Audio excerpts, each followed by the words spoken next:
So here we have the Alfa Romeo Giulietta on a 65 plate. I'm going to start off by showing you around the outside of the car, and then we'll hop in and run through some controls on the inside. From the outside though, you can see it's a 5-door car with alloy wheels and tinted windows. Let's start off inside the boot and then work our way around the rest of it from there. As we approach the back of the car, you can see we have reversing sensors, plenty of boot space as well, along with that 60/40 split folding rear seat should you wish to increase this space even further.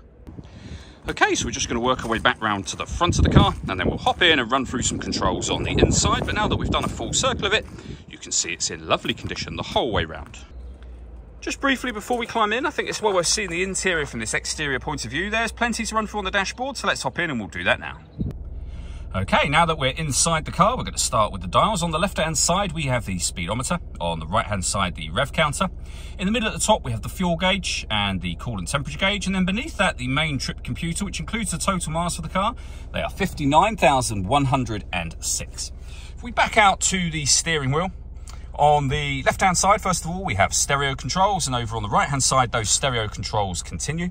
Over in the center is where you'll find the main touch screen. So we have radio as an option, as you can see, and we've got AM, FM and DAB radio available to us. If you want to listen to your own music, press the media button. Nothing is connected at the moment. We've got auxiliary input and USB input as well. Over here, you can pair your phone to the car. Once you've done that, obviously you can make and receive phone calls as well. Working our way down, we have the dual zone climate control. So you can adjust the passenger temperature, the driver temperature. You can increase and decrease the fan speed from here and determine what direction you'd like the air to be distributed in. Once you're happy with those settings, you can turn your air conditioning off, back on from there, or hit auto. The car will now maintain those temperatures for you by taking control of the fan speed and the direction of the air, and you can override that whenever you wish to. Beneath that, we have the auxiliary and USB inputs I mentioned a moment ago.